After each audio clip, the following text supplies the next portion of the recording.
Coming to you live from the MediaPlex in downtown Windsor, this is a presentation of St. Clair College Journalism. Good evening. I'm Emma Butler and you're watching MediaPlex News Now.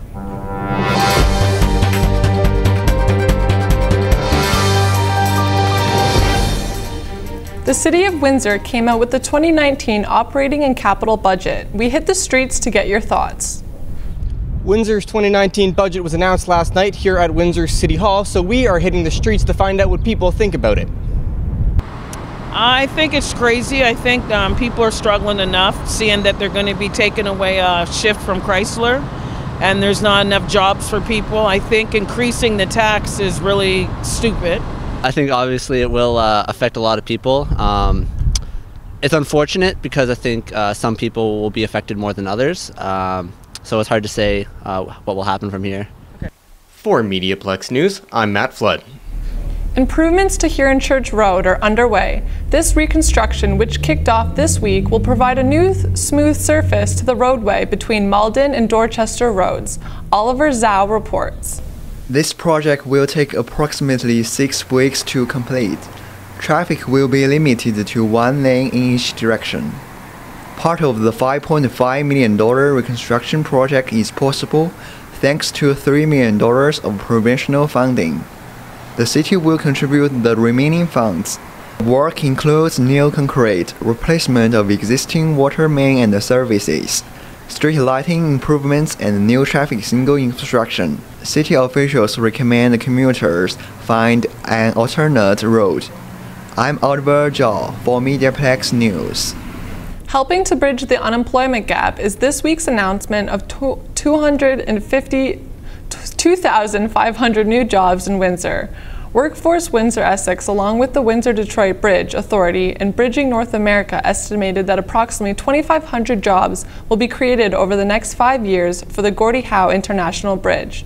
Curlis Maddie reports. The Windsor-Detroit Bridge Authority and Bridging North America held a public information meeting last Tuesday discussing new jobs and opportunities and how to apply for them. Representatives from Workforce Windsor Essex were also at the meeting to present their job guide showing the many different opportunities required during the construction phase, operation phase, and maintenance phase.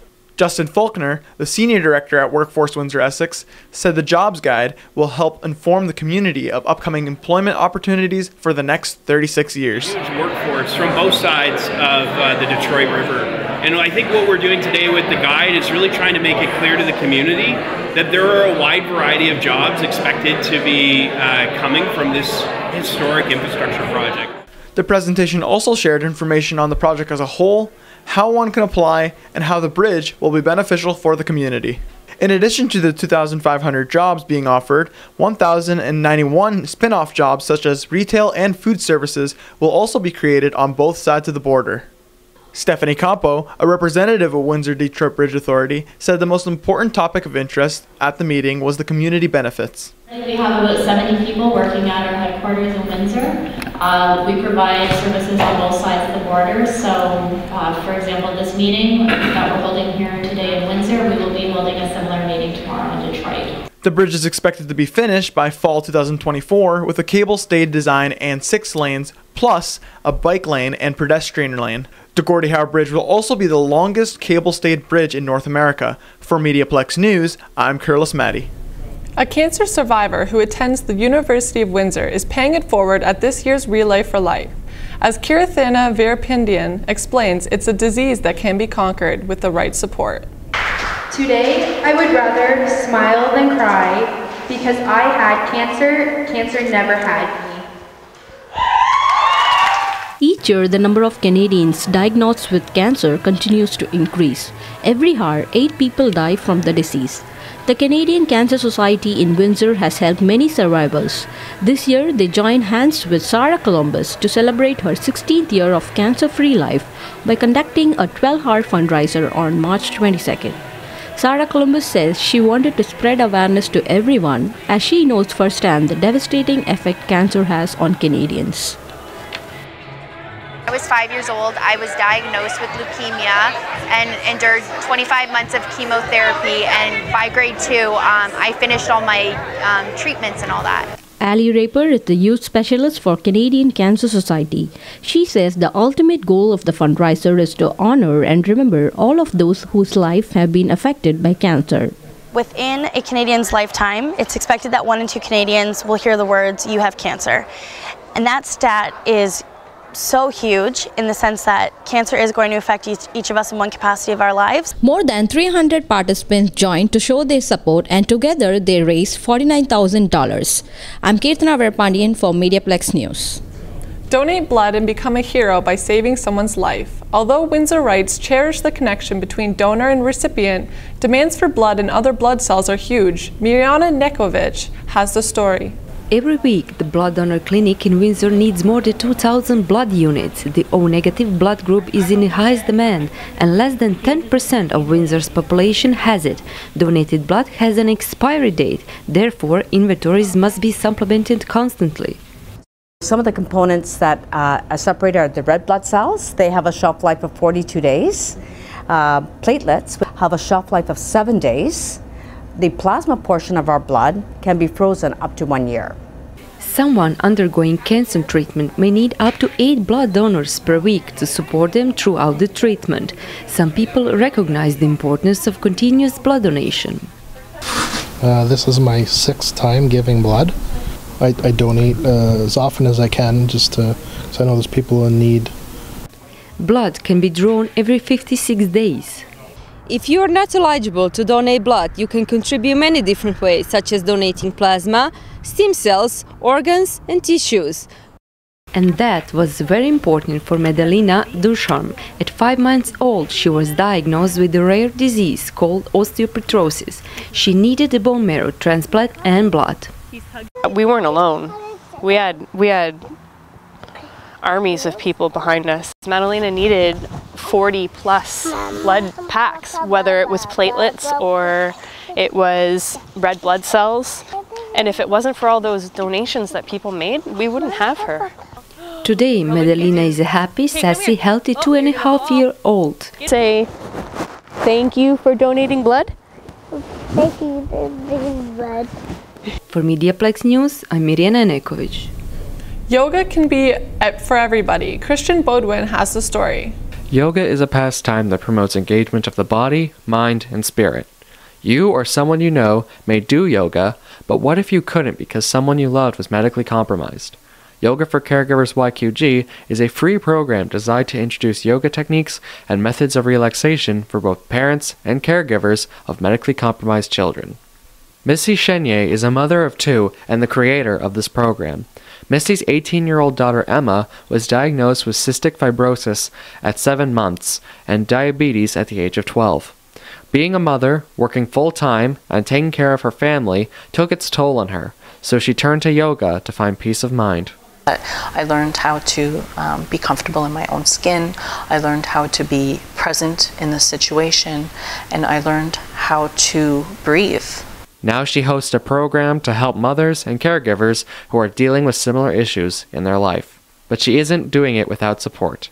Raja Ingrata is a broker for Mortgage Intelligence that sponsors Yoga for Caregivers. Some people don't have the money to go to yoga or help themselves become a better person or physically be better. So I wanted to be able to help Missy provide that to the public. Yoga for Caregivers YQG hosts classes at the Blossoming Lotus Yoga Studio in LaSalle. For MediaPlex News, I'm Christian Bodwin. Poetry and the arts is this theme of this week's 3 Minutes with. Hi, I'm Cassidy McNay, and today we're spending 3 minutes with Samantha Bedoa. Samantha is the first Youth Poet Laureate of Windsor. So Samantha, what exactly does a Poet Laureate do? A Poet Laureate gets to be an ambassador for poetry in the city, and we get to run a bunch of programs at our discretion that are poetry and literary based.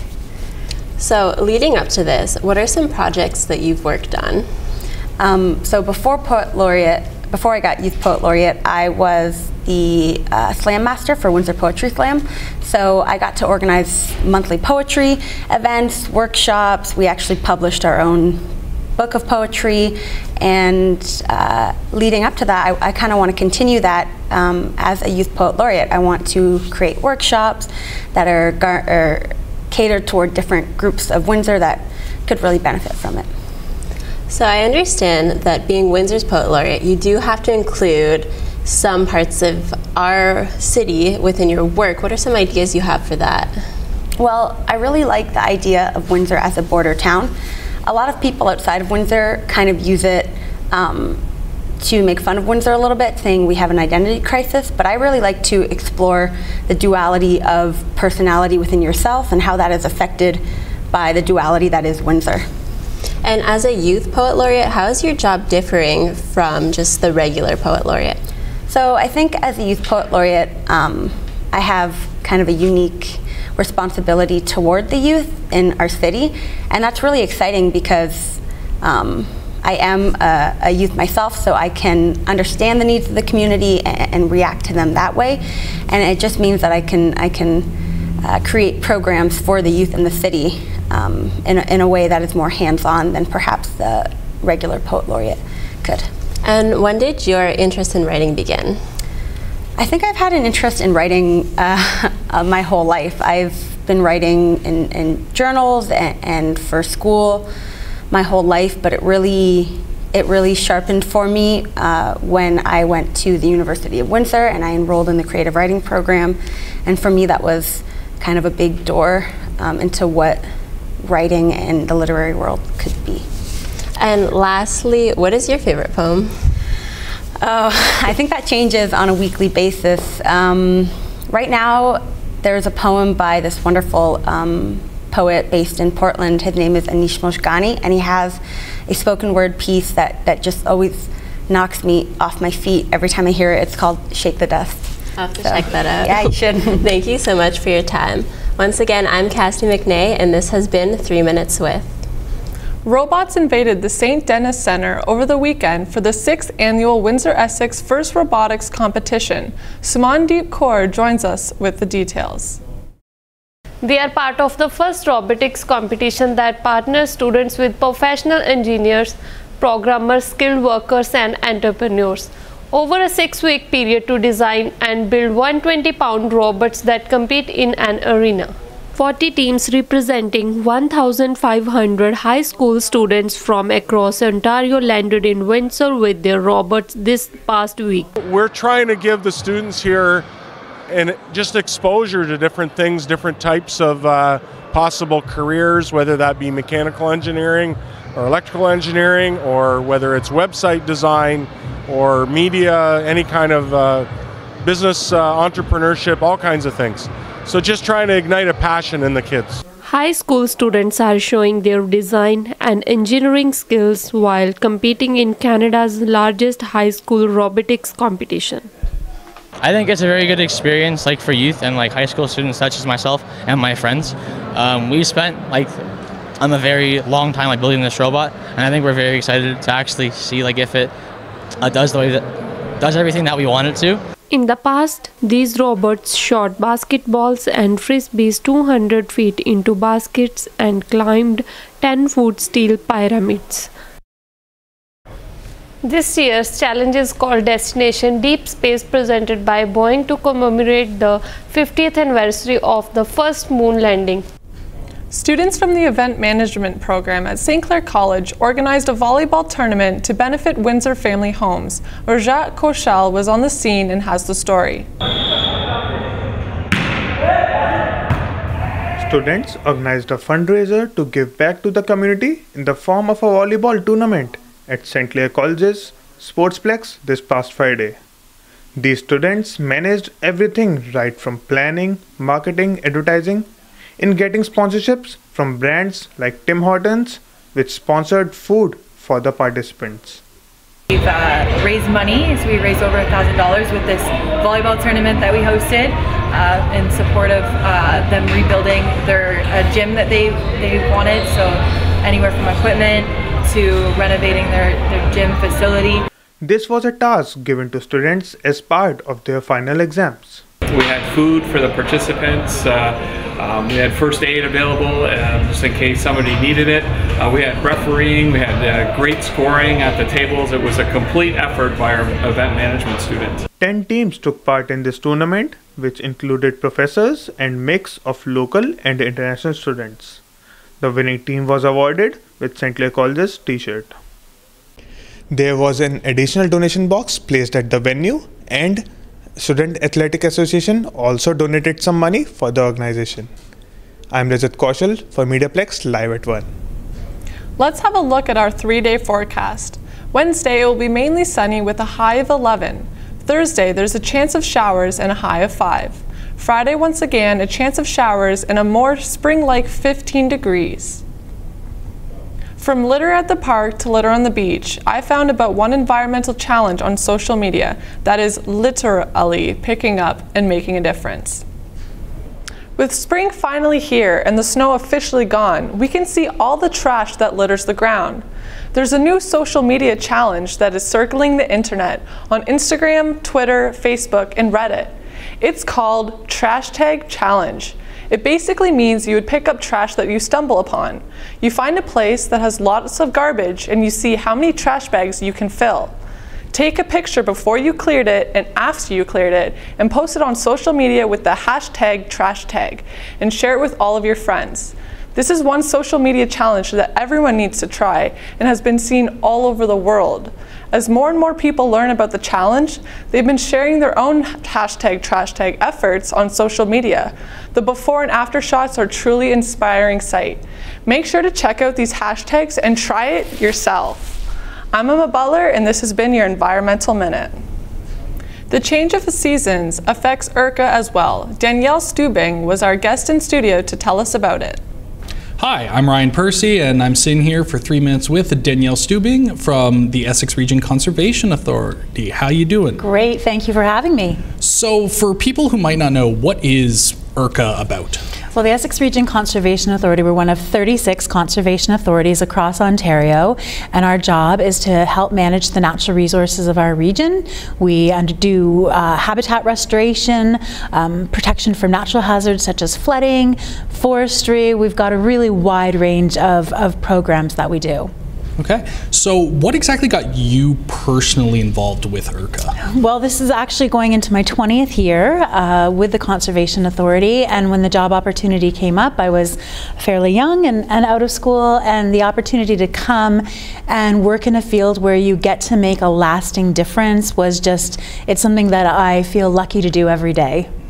So we're almost a quarter of the way through 2019. What has IRCA been up to so far?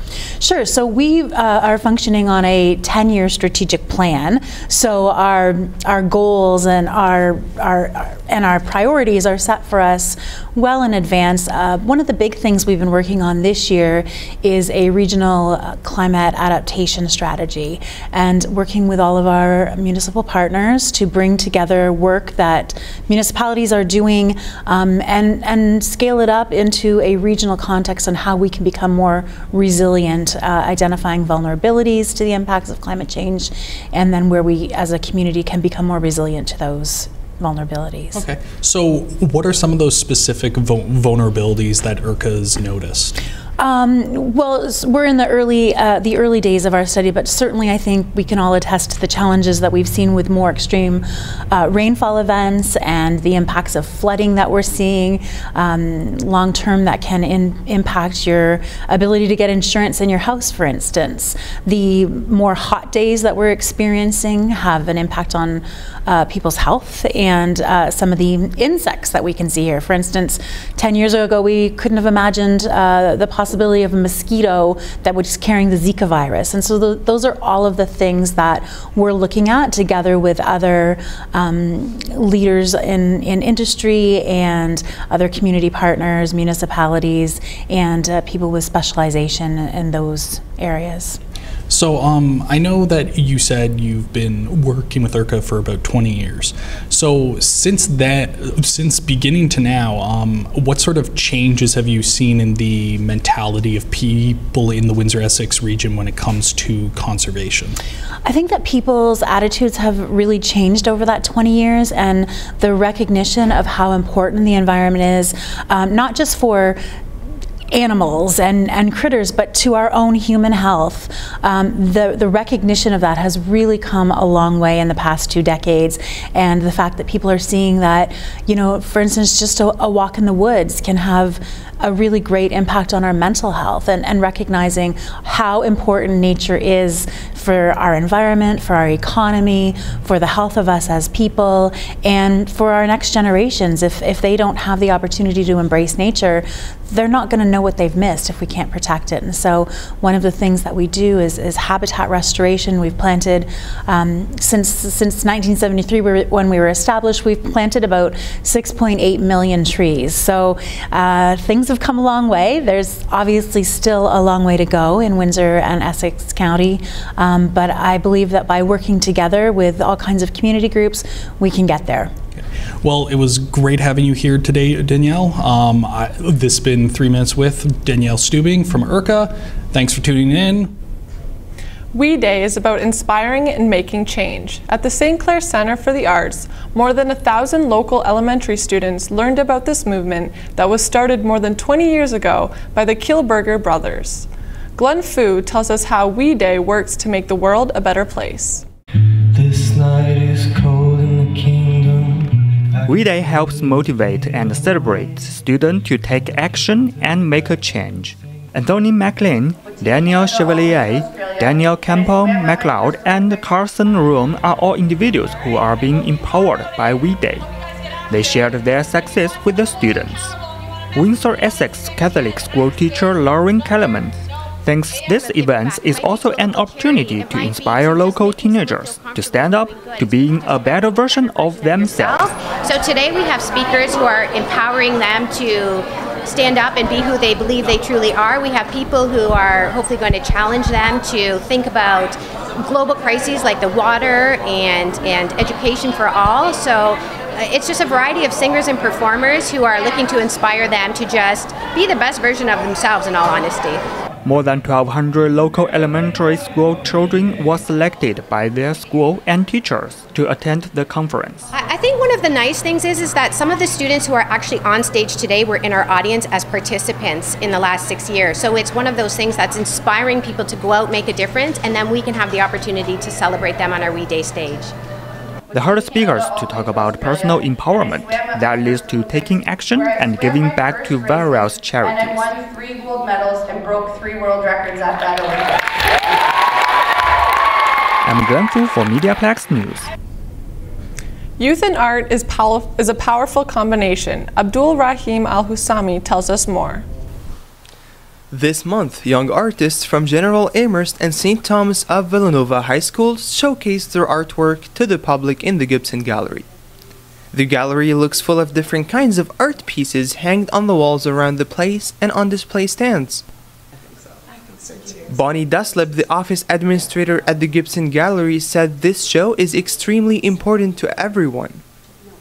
I think it's very important for the gallery. Our mandate is to promote the arts in the Amherstburg community. So what can be more important than showcasing the work of some of your young local artists? It also gives the students an opportunity to showcase their work in a gallery setting. Students who have their work displayed were very excited, and here's Antonio Simon telling us how he found his passion. I drew a lot when I was young. My mom used to draw a lot before she had kids, so she had a bunch of art supplies in the house, and I used to use them when I was a kid, so I haven't really stopped. The young artists and their teachers will gather on Friday, April 5th to celebrate their achievements, and everyone is welcome. For MediaPlex News, I am Abdurrahim Al-Husami. You don't have to travel to Egypt to see ancient artifacts. The Chimchak Museum is hosting an Egyptian display until May 26. Barry Hazelhurst tells us more. A piece of Egypt is in Windsor at the Chimchak Museum until May 26th. The exhibit is called The Gift of the Nile, a traveling exhibit on loan from the Royal Ontario Museum. The birthplace of this remarkable civilization from 5,000 years ago is the Nile River Valley. Starting as a simple farming area, the Nile River Valley turned into one of the most advanced civilizations from antiquity. On display at the exhibit are items that introduce visitors to the beginnings of the Nile River Valley, as well as many important components of daily life for its inhabitants. A large adorned sarcophagus is the centerpiece of the exhibit, with adornments which were worn by ancient Egyptians. Other pieces at the exhibit include makeup and perfume, family life documents, and religious articles. Tours of the exhibit can be booked for students, and the general public can view the exhibit during the week. The tour concludes on May 26th and is open from Tuesday until Saturday, 10 a.m. to 5 p.m., Sundays, 11 a.m. till 5 p.m. The Gift of the Nile will be here at the Chimchuk Museum until May 26th. It's open from Tuesdays until Saturdays, 10 a.m. till 5 p.m., and Sundays, 11 a.m. till 5 p.m. For MediaPlex News, I'm Barry Hazelhurst. With the Windsor Spitfire season over, fans have been left to wonder what to expect in the future. Jordan Ferris reports. After a tough defeat in the first round of the OHL playoffs, the Windsor Spitfire staff and players have a lot of looking back to do on the year that was. Even though it may not have been the finish they wanted, Windsor Spitfire's head coach Trevor Letowski said he's proud of his crew and that the future is exciting for Spitfires hockey. No, I think we have a long ways to go. We know that. We get almost everybody back, and it's going to be exciting. It's going to be exciting here in Windsor, and that's hard to kind of understand now. It's so fresh. All year, the Spitfires never had a clear path into the postseason and had to battle hard, non-stop to secure a spot. And heading into the playoffs, the Spits were the clear underdogs. Sliding in at the 8th seed, no one had them even being competitive against the first-place London Knights. Letowski said it's battles like this that show a coach what players can do. You can talk about it all you want, that the playoffs just feel different, but until you feel it when you're on the ice and you're actually playing those games, you just don't quite understand. So Spitfires' Tyler Angle said even though it's a hard way to end the season, he's excited for what's next. I think just looking into the future right now, all these young guys coming in, the young guys we have, I think the future's big here in Windsor, and I think we got another championship coming in the road. The Windsor Spitfires will clear out their lockers and regroup for next year. With MediaPlex News, I'm Jordan Ferris. It's been a year since the Humboldt bus crash. Tate Harris is here to give us a look at how the hockey world has changed since then. On April 6, 2018, a community and country came together after news of a tragic accident. An accident with 16 dead and 13 injured. The majority of them were players from the Humboldt Broncos junior hockey team, a team that is now thought about by all Canadians, especially those in the hockey community. It's our game, so obviously every Canadian must love it in some way. So obviously those kids loved it and their families loved it, so everyone in the hockey community could kind of do their part to make it better on the families and not such a rough time. As the 1-year anniversary approaches, even the youngest hockey players keep the Broncos in their memories. But still to this day, everyone still supports them, everyone still thinks about them when they play hockey. The site of the crash will see people paying their respects again on Saturday. The day will not only be emotional for those involved in the accident, but it will be emotional for the entire country. I'm Tate Harris with MediaPlex News Now. Thanks for tuning in. I'm Emma Butler, and you've been watching MediaPlex News Now.